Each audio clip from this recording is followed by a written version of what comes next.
आज हम बात करेंगे उस महान व्यक्ति की जिन्होंने समाज में फैले अंधविश्वास, जातिवाद और समानता के खिलाफ आवाज़ उठाई, जिनका नाम है सावित्री ज्योतिबा फूले। इनका जन्म 11 अप्रैल 1827 को महाराष्ट्र के पुणे में हुआ था, जो उस समय सामाजिक रूप से काफ़ी रूढ़िवादी समाज था। उनका परिवार माली जाति से संबंधित था, जिसे उस समय निचली जाति माना जाता था। बचपन से ही उन्होंने भेदभाव, सामाजिक असमानता को बहुत करीबी से देखा।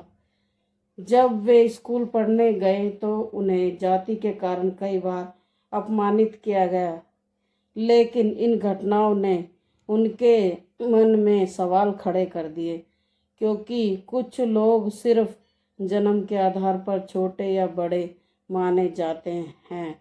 यही सवाल आगे चलकर उनके जीवन की दिशा बन गया। शिक्षा और सोच का विकास। ज्योतिबा फूले ने प्रारंभिक शिक्षा स्थानीय स्कूल से प्राप्त की। उनकी सोच को आकार देने में उनके पढ़ने लिखने की आदत और समाज में हो रही घटनाओं का बड़ा योगदान था। वे बहुत जल्दी समझ गए कि असली समस्या अशिक्षा है। उन्होंने महसूस किया, जब तक गरीब पिछड़े वर्ग शिक्षित नहीं होंगे, तब तक वो समाज में समानता संभव नहीं है।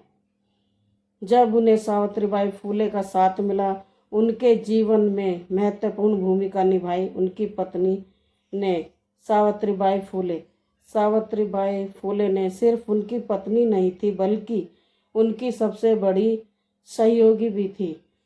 ज्योतिबा फूले ने लड़कियों को पढ़ाने का निर्णय लिया, तब समाज ने उनका विरोध किया, उन्हें मना किया, किसी ने कुछ कहा, किसी ने कुछ किया, लेकिन वो नहीं मानी।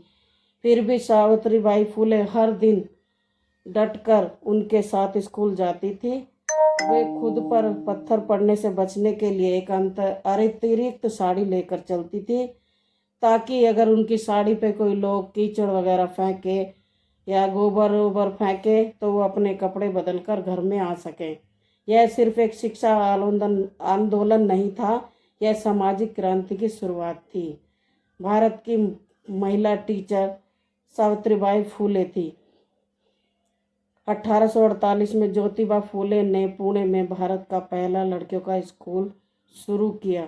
उस समय की बहुत बड़ी क्रांति थी, क्योंकि उस दौर में लड़कियों को पढ़ाना पाप माना जाता था। लेकिन फूले ने कहा, अगर स्त्रियां शिक्षित नहीं होंगी तो समाज कभी आगे नहीं बढ़ सकता। उन्होंने अपने घर में ही स्कूल बना दिया। धीरे धीरे यह आंदोलन फैलने लगा। ज्योतिबा फूले के काम को समाज में भारी विरोध हुआ।